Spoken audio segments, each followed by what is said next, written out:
Hello and welcome to the Property Management Show. I'm your host, Alex Osenenko. My day job is the CEO of 4.5, a marketing company that works exclusively with fee-based property management companies. I spent the last 7 years of my life helping property management companies become more successful by improving sales, marketing, and operational efficiency. On this show, we'll deconstruct success into its key components and invite subject matter experts to help you improve every facet of your business. Thank you for tuning in and enjoy the show.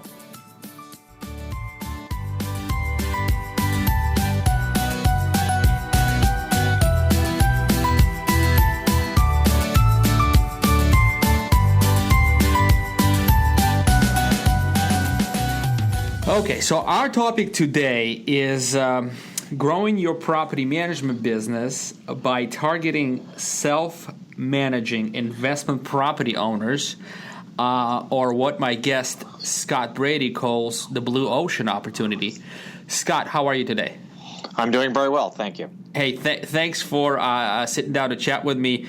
So tell me a little bit more about yourself, kind of your background a little bit, and how you came to be the authority on the subject and how you coined the term SMIP. Help me out here. Well, let's call them SMIPOs. SMIPOs, thank you. There's another one, yeah. So my background, briefly, I was in banking and private banking, and in 1997 obtained my broker's license and started my first real estate company. Did very well, sold a lot of real estate personally, built a real estate company, and then, like many others, suffered through the recession and sat here in about 2011 with a lot of office space and didn't terribly enjoy the recession and the up and down of the revenue stream, and thought maybe I should get into property management. So starting late 2011, started exploring and getting into the property management business. Gotcha. And so, I mean, for full disclosure, you've been a client of 4.5, and you and I have chatted in the past. So your growth is fairly incredible, I should say, right? You were able. Can you take us through a little bit of, well, you started in 2011. Where are you now, and how you got here? More or less, we've doubled every year. So by the end of 2011, I think we're managing under 50 doors. By 2012, we were managing over 100 doors. And fast forward, as of today, we're managing about 450 doors. And we add our target is to add 30 to 40 doors a month. That is really incredible growth. So doubling every year, we're talking, software, hot ticket, startup kind of growth. Yeah, I mean, and we'll talk about this, but I see property management not as a real estate business, but really as a technology business. Zappos isn't in the shoe business. They're in the business to drive as many eyeballs to their website, convert those leads to customers, ship out shoes, and provide great customer service. I see what we do here is similar, if you will. A little more hands-on, a little bit more drama, but still, I think you can have the growth rate of a technology company if you approach it as such. That is incredible. I always say, there's a large similarity between a property management business and any software or other recurring business because of that exact thing, the recurring revenue. And there's a concept in SaaS, software as a service, and that is kind of the desert.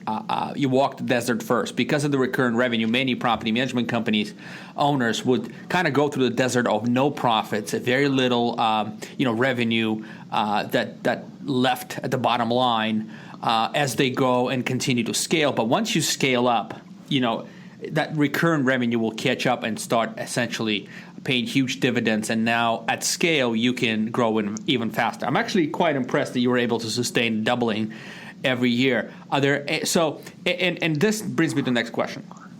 I get a lot of clients who say, well, John down the street, he has, I don't want to be like John down the street. I want to have, a little bit of a different outlook. I want to feel different to my customers. But essentially, they're fighting for the same 40, 50 deals that happen in that town every month. You have a different outlook on this. Tell me a little bit more about how you approach growth. Yeah, so when I got in the property management business, I realized exactly what you're talking about, that property management companies were fighting over the same 400 clients. And really their business model, I interviewed a lot of property management companies, was if they did a great job for Bob, And Bob that night went to a bar and talked to Steve, and Steve happened to have a property in the same cities where Bob did, and maybe he would refer over the business. And the growth rates were anemic. I talked to companies in the business 20 years, and they're managing 200 doors. And, I quickly realized, the definition of hell is managing about 150 or 200 doors. You're not big enough. You don't have economies of scale. You don't have marketing dollars. And the real problem is that you're beholden to your staff. If your operations person leaves out the front door, you're in trouble. If your property manager leaves out the front door, you're in trouble. So I realized pretty quickly I was going to have to grow the business and get into that proverbial blue ocean. Where was it where nobody else was going? And what I did, because I have a marketing background, is I asked around, and there were no surveys. There was no documentation on, who are these people that own investment properties? Who are they? What do they do? How many are there? So I started sending out surveys. I sent out hundreds of surveys to find out, who they are. Do they manage their own property, or do they have somebody manage their own property, and what are their motivations? And I was really surprised what I found, to be honest with you, and that's what started the whole targeting of the self-managing investment property owners was the results I found from those surveys. Can you give us a bit of an idea on what those results were and kind of how they shaped your decisions? Yeah, and it's obviously not a great sample because it's my survey, but I do survey out-of-state owners, out-of-county owners, in-county owners of all different property types. And what I found was roughly 70% of people manage their own properties. If you Google it, some people think it's as high as 80%. Some people think as low as 60 or 50%. But whatever, I found about 70% of people were managing their own properties, and nobody was really targeting them because they're not Googling, they're not pay-per-clicking, they're not Yelping. They're just out there managing their own properties.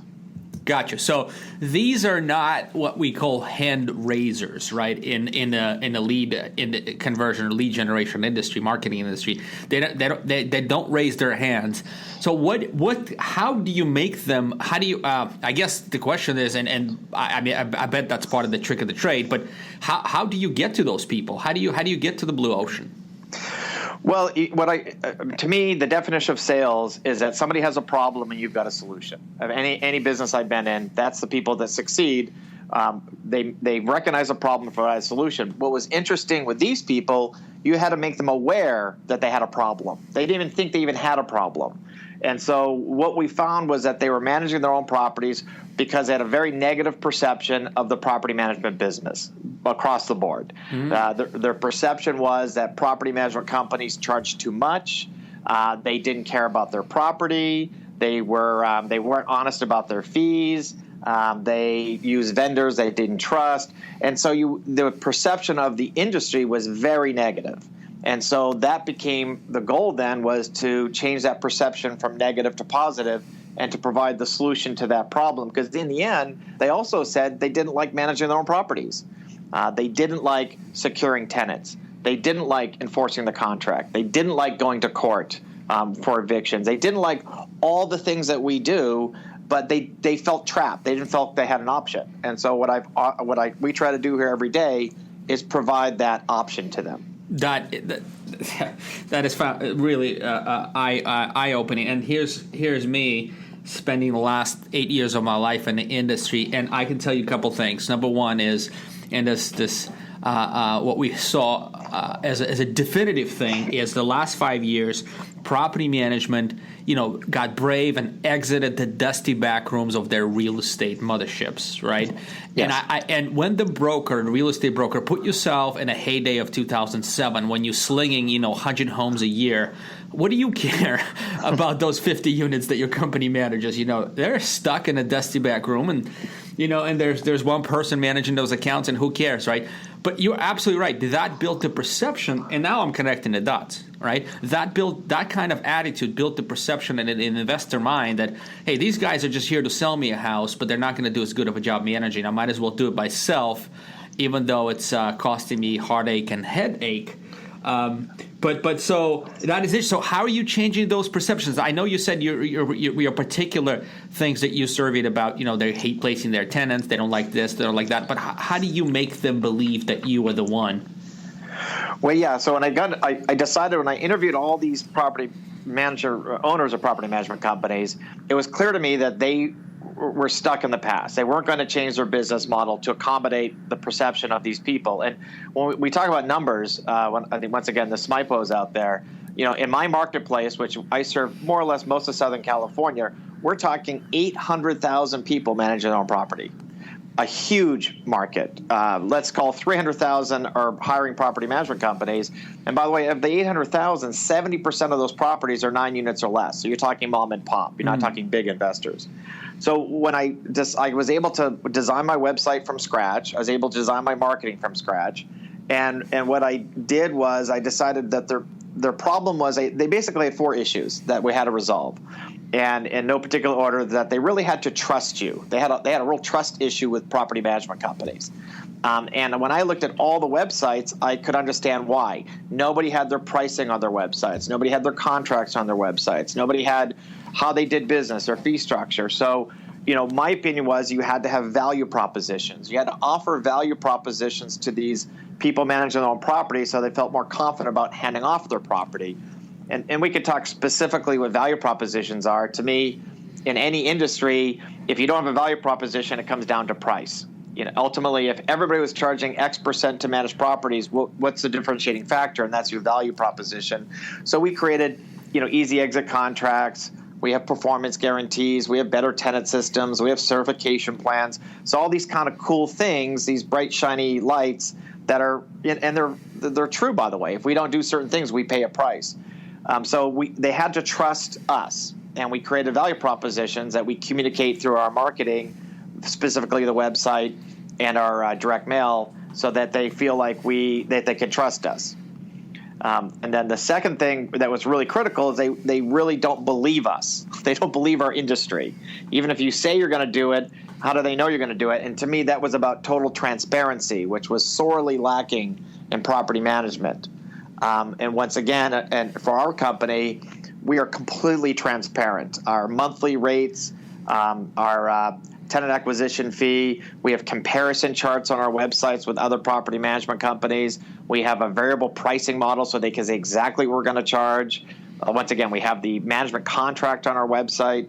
So they can feel, not can they trust us, they can certainly believe us. We put all the properties we manage, maps on our website, for example. So we have total transparency with our consumers. Yeah, that is really key. I think that's a huge value proposition in itself, the transparency, and that's I from my experience working with property management companies, very few are consider this as a value proposition or consider this as their key differentiator. A lot of times it's that they're scared to give away too much to their competitors and end up hiding themselves from the clients who decide to not take them on because of that fact. It's kind of a it's kind of a circle in a way. I totally get where you're coming from on this. So what's some of the specific strategies besides setting the value propositions and other things? I know you teach in your class. Let me take a step back for a second. You're teaching a class at Cal NARPM, which is it's going to come up in California NARPM conference. It's going to come up in February of 2016. What is your class going to be about, and kind of where are you taking this? Give us a little bit of idea on that. Yeah, I'm teaching the class because it's a huge market that if we collectively went after, if these 800,000, if 30% decided they were tired of managing on properties and they trusted our industry, you're talking 200,000 or 300,000 properties under management. Plenty of business for all of us to go around just in my little market area. So what we're talking about today is exactly what I'm going to talk about at the seminar, is specifically how to grow your business, how to add more doors to your property management company without having to without having to increase your acquisition costs substantially.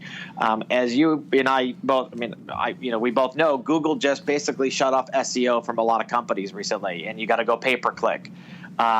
So what's an effective way to reach these people that aren't Googling or pay-per-clicking so that you can grow your business? And how to not just, ultimately with property management, let's bring property management to the present day, if you will. And more importantly, let's look to the future. And how can we all grow and make money? Because I see, what I can do for other companies is to help them improve their business models.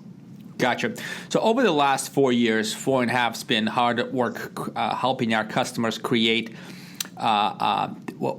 content, educational content. Specifically, almost every single one of our clients has at least 10 how-to videos and blogs and articles on how to go about managing your own rental property.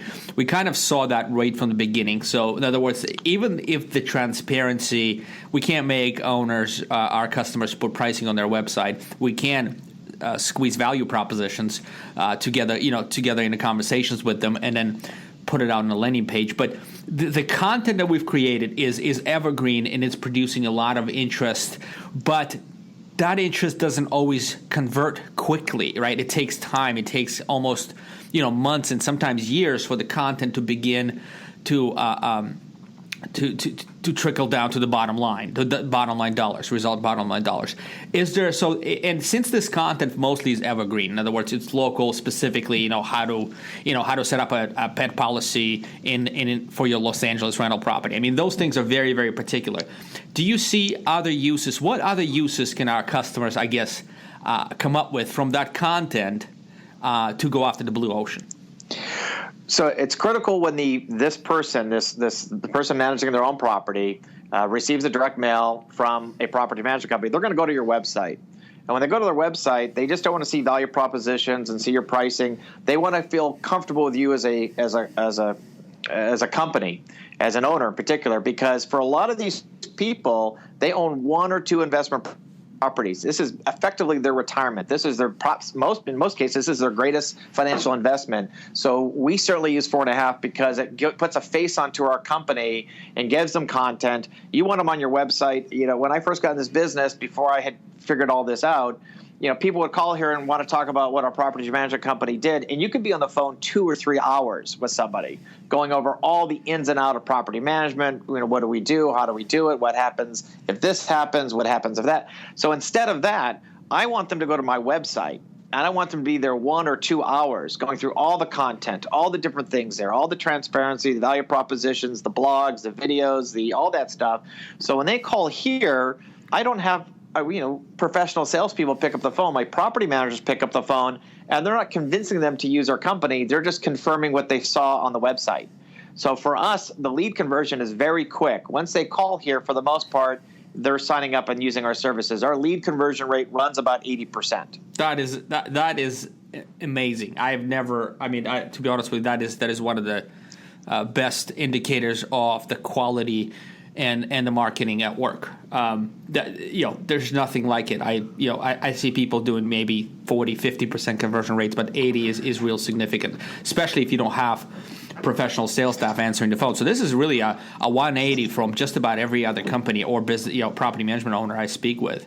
So that is interesting. So you keep alluding to direct mail. I want to kind of quiz you a little bit more on that. And Sure. You and I spoke about offline on this. So kind of take me through your thought process of direct mail. How do you think it works for you? So in the real estate business, I use direct mail quite a bit to position myself and my company, and we did a lot of business. What I found, I own investment properties, and I would rarely get direct mail. And if I did, it was of just horrific quality. And the direct mail piece, the quality has to be high, because when the owner picks up that piece, that's a reflection of you as a company. So if it's some typewritten, letter, that's abysmal. So the quality has to be high, and you've got all of our direct mail is meant to do one thing, is to drive them to the website. So we have lots of calls to action, lots of ways to get them to the website. If we mail out, we've been mailing out an average of 5,000 pieces for probably the last 3 years. That runs me about 40 cents a piece, fully loaded. And our goal is to have 20% of the people go to our website monthly from that. We run about 1,000 people a month to our website. And our conversion rate, right now we're running about, 2.5 or 3%. So our goal is to drive as many people to the website and of course, increase our penetration rate. So the direct mail is meant to have them feel very comfortable with our company, because in there we're going to talk about trusting us and believing us. We're going to talk about how we charge less, which is a key factor. Is that you talked earlier, you've got to price your company as if you're not managing 50 doors, but as if you're managing 1,000 doors. And if you do that, you'll get to 1,000 doors. But if you price to 50 doors, you're never going to get off 50 doors. So we intentionally priced not, I wouldn't say low, I would say aggressively in our marketplace, and we got rid of all the fees because consumers didn't like that. And that's in our piece as well. And the other key component, and we use reputation.com through 4.5, is you've got to have your reviews on there. You've got to drive them to your reviews, because they're not going to give you your property if they don't think you're going to do a good job with it. And one of the key things I found when I got into property management, I'd interview owners of companies, and I'd say, I'm a big Yelper. I spend some money on Yelp. I believe in Yelp. And I'd ask them, how do you feel about Yelp? And they'd say, well, I hate Yelp. Yeah. I go, whoa, why do you hate Yelp? Well, we get terrible reviews. I go, maybe that's not Yelp. They're just the messenger. Maybe you just have really bad customer service. And so from day one here, we built a culture of customer service. Matter of fact, our slogan is, we manage happiness. And we deal with tough situations, tough tenants, tough owners. I'm preaching to the choir here, but our goal is to always set a high level of excellence when it comes to customer service. And our marketing piece, our direct mail piece, communicates all of those propositions to drive them to the websites. I got you. So that is really cool. So the value, the mail piece is your real kind of is your gateway to that blue ocean, where your website and your content and your reputation and your value propositions and your transparency and your blogs really connects them to the reality of what you represent as a company, and they can breathe a sigh of relief that they don't have to manage their own property anymore. They can trust someone like yourself with with excellent service that you guys provide. That is truly amazing. I'd say, you're absolutely right. I've never heard anybody say that property management business is really a technology business. It is indeed. There's so many tools out there and so many, ways to bring efficiency into your systems and the organization. But what you're doing is another level, and that is bringing efficiency into your business development process by going after the blue ocean rather than bloodbath with a few hand raisers. Although That's the hand correct. raisers are still, a good business to be had, and that could keep your portfolio, happily going up. But if you don't have a blue ocean strategy, as you say, you're probably not going to grow as fast, because there's a lot of new startups in property management, huh? I see a lot of new companies out there. Yeah, and they're, I had a series of epiphanies over the last few years, and one of them was recently a company called me and they wanted me to buy their company, and they managed like 35 properties, and they wanted an astronomical amount of money, in my opinion. They wanted like $70,000. And I ran the numbers, and I said, that's ridiculous. Nobody's going to give you $70,000. I'll give you X, and over 4 years with a look back. And I didn't hear from the guy, and I called him a week later and said, are you still interested? He goes, yeah, I had 3 offers at $70,000. Mm-hmm. And I said, you give me $70,000, that's 175,000 direct mail pieces to my marketplace. I'll add 400 doors. And you buy those 35 doors from this guy, they could be at the end of their cycle. They could have been already 7 years into the mix. Could be that they like that guy, not you, and they're going to go away. When people come to us, they're going to stay with us, and we always talk about the value of a customer here. People say, well, your pricing X is too low. Not if you look at the total value of a customer between the maintenance company, between selling their property and the ongoing management. If they come for our story, they're going to stay for our story for a good long time. And you're right, people are getting into this space, and that's why I'm doing this seminar to people that may think that it's not going to change. I'm not the only guy out there who's looking at this industry as being an opportunity. And if you don't improve your processes, if you don't improve your marketing and your sales operations, you could lose your business. If you're not growing, you're going to be contracting over the next 5 to 10 years. There's no doubt about it. No doubt about it. Here, let me do some math. This is actually, you just got me all are very interested in the unit economics. I'm big math guy, and unit economics is key. And when you're speaking of customer lifetime value, you're speaking my language, because that is really truly the identifier of how much you're willing to spend to acquire a customer. If you don't know what the lifetime value of a customer is, or annual value of a customer, then you really don't know how much you're willing to spend. But let's look at the $70,000 example. So, in most cities, I would say 80% of the average in U.S., if you use Google pay-per-click, your acquisition cost is going to run anywhere from $300 to $700. Let's call it $500. So, simply put, for $70,000, you can acquire. Let me do the math here. You can acquire 140 clients. From the Google AdWords alone, not to mention putting doing only half of that on AdWords and spending the other half rebuilding your value propositions, redoing your website, putting more content, going strongly after reputation.